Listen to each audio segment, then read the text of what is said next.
wow, gokil banget sih episode kali ini. Oke, bismillahirrahmanirrahim. Assalamualaikum warahmatullahi wabarakatuh. Kembali lagi di channel Prasen Desa 412. Dan di awal video tadi awal dengan sebuah ekspresi takjub loh ini. Aduh sampai mau jatuh miku anjir. Gila sih, ini episode 41 ini bener-bener edan dari hampir segala aspek sih kalau aku boleh jujur. Bener-bener edan, seedan-edannya loh ini. Aduh, ini narkotik sih caranya. Nah, oke, langsung aja aku mulai aja bahasan singkat dari Kamera Tergajar episode 41 ini. Kita basa-basi aja ya, karena memang ini gila sih bahasanya. Dan 41 episode berarti tinggal dikit lagi tamat. Wow. Episode 41 jadi berarti ntar lagi tamat loh ini Kamera Tergajar nih kalau dipikir-pikir lagi. Ya ampun, kakak sayang ya, karena ini Gajar ceritanya bisa dibilang lumayan seru loh. Memang awal-awal membosankan tapi makin kesini makin seru ceritanya, jadi kayak agak gimana ya kalau tamat ya. Agak sayang sih cerita sebagusnya harus tamat. Dan ya, dan ini di episode 41 ini diawali dengan ya kelanjutan pertarungan kemarin ya, yang dimana si Pradina Gajar sama Majedo lawan Daging Jerman. Dan ya tetap kebantai sih hitungannya bisa dibilang di sini. Bahkan ya gimana ya, bahkan di sini si Daging Jerman ngomong kalau dia itu pengen segera nemuin si Nijikon buat dimakan sama dia. Ya karena mungkin faktor ini ya, faktor kan si Nijikon yang punya serpian batu bertuah kali, makanya dia pengen makan si Nijikon biar hitungannya dia itu kekuatannya dia meningkat ya. Kan yang aku bilang kemarin tuh perihal soal 33% bagian dari masing-masing batu bertuah yang dimiliki masing-masing anggota Tritunggal Raja ke-8 itu loh. Nah si Daging Jerman pengen dapet 1%-nya ini buat dia sendiri biar dia jadi makin kuat. Dan ya bisa dibilang hal ini sedikit men-trigger kemananya Hotaru ya, karena si Nijikon benar-benar diperlakukan kayak gitu ya. Akhirnya di sini singkatnya sih secara mengejutkan ya, mendapat kombinasi antara si Majedo sama si Pradina Gajar. Akhirnya si Jerman berhasil dipukul mundur loh. Bahkan golem buatannya dia yang kayak dari kemarin kan bener-bener tanker banget dan susah banget buat dihancurin, bisa dihancurin di sini lewat kombinasi serangannya si Majedo sama Pradina Gajar. Dan ya udah itu si Daging Jermannya mundur akhirnya kan. Dan lanjut lagi sedikit ke bagian dimana ini ya, bagian si Spanter lawan Klotorebis ya. Di sini sih ya bisa dibilang ya masih benar-benar tanpa ampun loh. Bahkan meskipun si Spanter sudah dalam wujud manusia ya, dia kan masih aja dibantai loh sama si Klotorebis. Ini gimana ya? Ya ini seperti penggambar, seperti kata-katanya si Rakesis kemarin sih, yang katanya si Kloto itu sudah bertindak seperti layaknya hewan buas itu, yang udah kehilangan hatinya. Jadi kayak apa-apa benar-benar dia makin lama makin beringas loh si Kloto ini. Dan pas lagi mau masih Spanter lagi mau dibikin pucat, tiba-tiba si Spanter kan kayak nyoba ngasih serangan balik kan. Dan pas dia ngarahkan tinjunya ke arah Kloto, tiba-tiba dari tangannya dia itu tiba-tiba keluar api hitam lagi. Jadi ya memang bisa dibilang kan kekuatan api hitam di tubuh Spanter masih ada, cuma karena dia sudah jadi Kamen Rider Valvarado kan, hitungannya kekuatan api hitamnya dia bisa sedikit diredam kan, biar enggak keluar secara over. Nah di sini tiba-tiba secara mengejutkan tiba-tiba di sini si Gigis muncul buat nahan si Kloto. Dan dia surprisingly ngasih tawaran ke si Spanter buat kalau Spanter pengen tahu cara mengendalikan kekuatan api hitam di dalam dirinya, dia bisa datang ke si Gigis buat minta diajari. Buset, ini aku mikir ini bahaya sih, ini apa maksudnya ini si Gigis tiba-tiba kayak ngasih tawaran ke si Spanter buat karena kayak minta diajari ke dia gitu ya. Basically memang kekuatan api hitam itu kan memang kekuatan sama dengan yang dimiliki sama si Daging Gigis kan, cuma ini di luar dugaan sih tiba-tiba Gigis ngasih tawaran kayak gitu. Apakah ini bakal jadi pertanda ya, mungkin pertanda kalau ada momen nantinya di mana si Spanter bisa dibilang pindah kubu. Ini bisa gila sih kalau iya. Jadi kayak ya ini bukan hal aneh kalau misalnya ada karakter dari kubu protagonis ya tiba-tiba nyebrang ke antagonis salah satu kejadian. Ini jangan-jangan Spanter kayak gitu nantinya. Ya meskipun di sini sih ada momen dimana si Lakesis kayak ngasih kode ya, kasih kode dengan apa narik dikit bajunya si Spanner biar maksudnya mungkin biar si Spanner tuh nggak menggubris tawarannya si Darking Gigis. Dan aku lihat nih ini kayak so sweet banget gak sih. Ini kayak agak jadi kayak so sweet banget dari si apa namanya Lakesis waktu narik jaketnya si Spanner. Apalagi jika di sini Spanner kayak ngasih senyum kecil kan, ya aduh hihi kayak kayak gimana gitu aja kayak wah ini jangan-jangan shipping antara Lakesis dan Spanner beneran kejadian nih kayaknya. Ini kecil aja cuma kayak menurutku menarik aja kalau dibahas.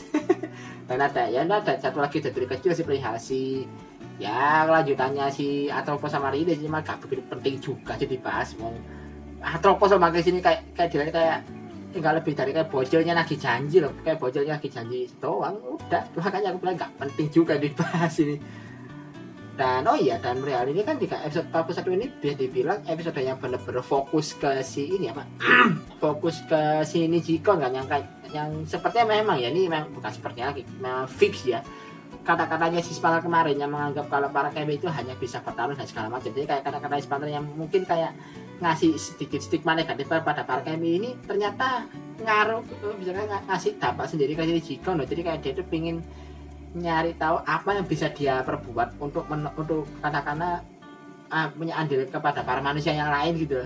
Di sini makanya dia akhirnya bertemu dengan banyak orang kan, mulai dari ini trio grup apa Irisegel ya, aku nyebutnya bener gak sih Irisegel kalau pengejaan di serial yang anggotanya terdiri dari dari ini ya grup idol gitu lah, grup idol yang terdiri dari 3 orang yaitu Mai, Koyomi sama Hina. Dan ini unik sih kan, mereka bertiga ini kan bisa dibilang adalah cameo dari apa grup idol, grup Kamen Rider Girls kan, yang memang di sini di episode ini juga ngisi insert song baru kan. Aku lupa insert song baru namanya apa, pokoknya insert song baru yang dikhususkan buat episode 41 Kamen Rider Gachet ini. Nah di sini kan mereka itu berperan jadi 3 orang kan, yaitu si Mai, Koyomi sama Hina. Nah pas aku coba searching ternyata namanya ini bisa dibilang ada easter egg-nya loh. Jadi easter egg-nya itu adalah nama dari 3 heroin yang berasal dari 3 Kamen Rider terdahulu yang pernah tayang, yaitu kayak Mai dari Kamen Rider Gaim, terus Hina dari Kamen Rider Oz, dan juga Koyomi dari Kamen Rider Wizard. Unik sih bisa ngasih hint ke sana loh tiba-tiba. Apalagi di sini juga bukan cuma itu doang cameo-nya. Ada lagi ini cameo dari 2 kurir ngantar barang yang notabene sempat dibantu sama si Nijikon kan, pas mereka lagi angkat barang kan sama Nijikon sempat dibantu kan. Nah dua case-nya ini benar-benar case yang juga agak main-main loh, yaitu Masaru Yamashita dan juga Koichi Nakayama. Ini nama aktornya ya, karena mereka berdua ini para dua sepuh ini adalah alumni dari Metal Heroes. Aku juga baru nggak loh karena ada 2 alumni Metal Heroes di sini, yaitu yang dari alumni dari serial apa ya kemarin kalau nggak salah Spectre sama Solo Brand ya, kalau nggak salah sih itu. Aku notice yang Solo Brand sih. Ini wah edan sih, bisa loh ternyata bisa mereka datangkan 2 alumni Metal Heroes. Kaget sih aku, wah gila. Jadi ya di sini memang benar-benar kelihatan aja gimana katakanlah perjalanannya sini Jikon buat nyari apa bisa dibilangnya, kalau katakannya Hotaru sih nyari gacanya dia lah ya. Yang punya bangun di katanya Hotaru dikit-dikit. Dan di sini ya ternyata tindakannya Jikon ini juga ngasih dampak positif kepada orang-orang yang dia temui kan, mulai dari si 2 kurir tadi yang notabene yang terbantu, yang pekerjaannya merasa terbantu pas ngangkat barang, terus dikasih trio Irisegel ya, trio grup idol group yang dia temui. Pertama di sini si Mai ya, notabene kan Mai kan katanya lagi bimbang sama kondisi dia kan.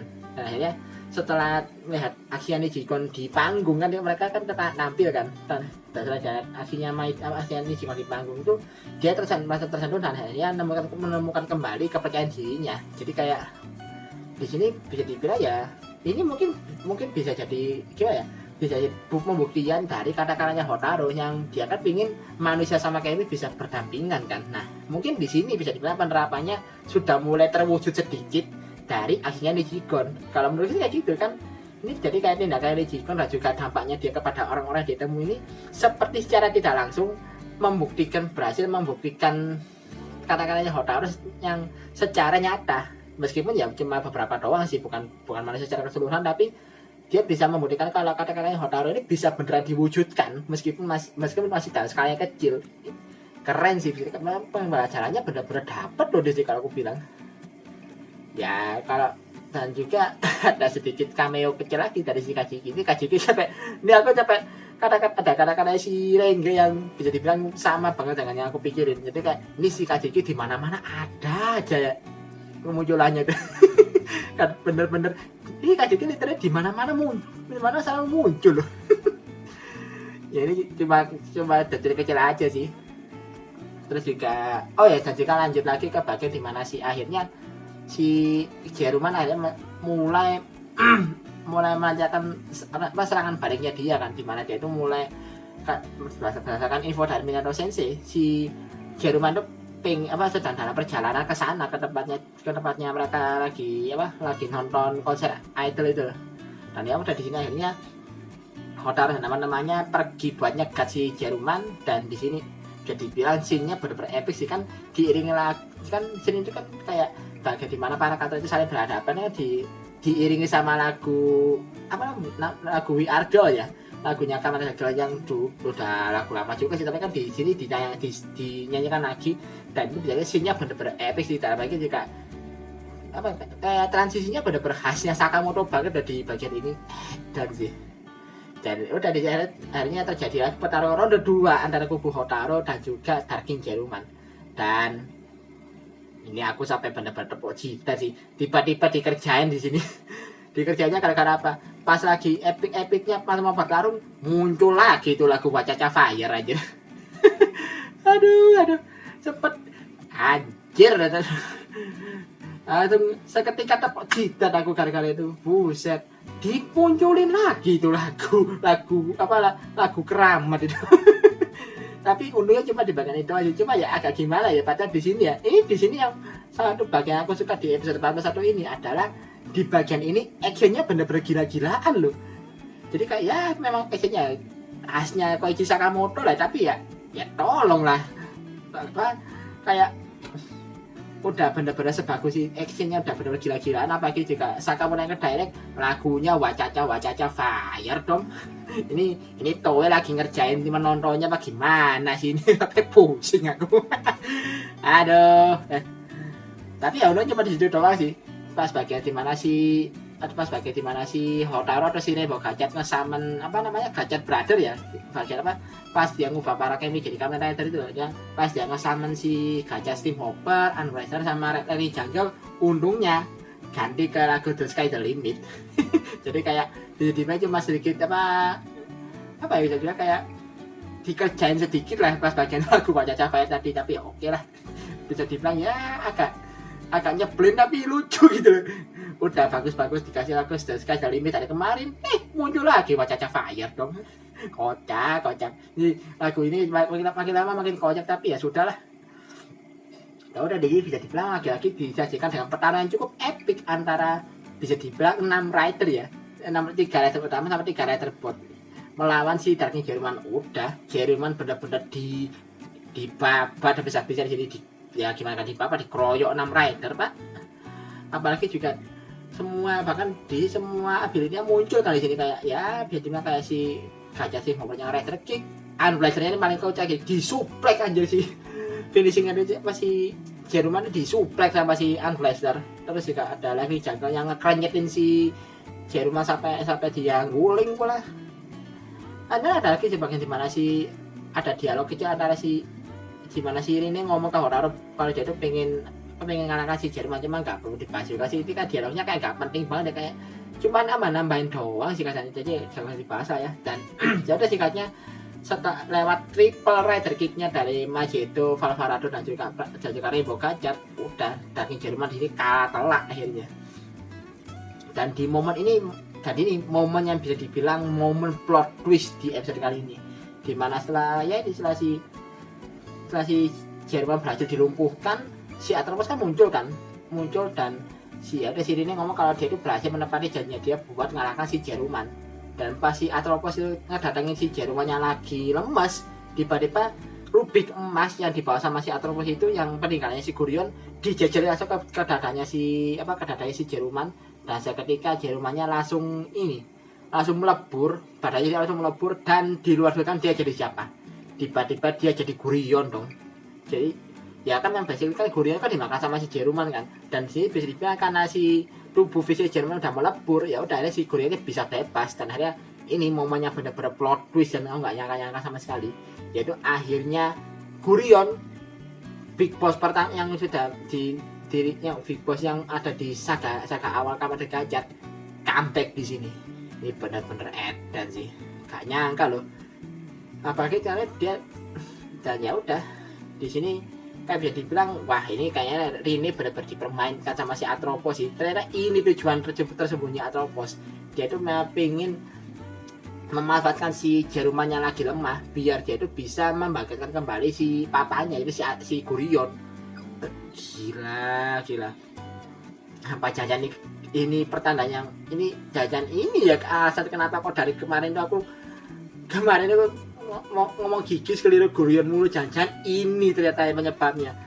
Kayak aku seolah kayak Davi ini kalau Gurion beneran comeback loh di sini. Edan ya sebenarnya memang ini cuma betul kan ngaco aja sih. Saya kan ini kemarin kan siapa nama aktrisnya si Atropos lupa aku, Itono Okita kalau saya namanya, itu kan kemarin kan tanggal 20 Juni kalau nggak salah itu dia baru aja ulang tahunnya ke-10 kan. Nah pas dia ulang tahun kan banyak cast Kamen Gajah ikut ngerayain. Nah di antara para castnya ini ada castnya Gurion juga. Aku mikir wah berarti memang ada pertanda kalau Gurion ini bakal comeback di serialnya. Cuma waktu itu aku masih belum ngaruh ini kayak paling cuma pas proses syuting buat movie-nya kan, karena kan movie-nya Gajah yang Kamen Gajah The Future Daybreak ya judul resminya itu kan memang di situ antagonis utamanya adalah Gurion kan. Jadi ya mungkin dia, aku mikir mungkin proses syuting buat movie-nya Gajah ternyata beneran dimuncul di serialnya dan udah fix di sini daging Jerumannya udah nggak ada dan posisinya digantikan oleh Gurion.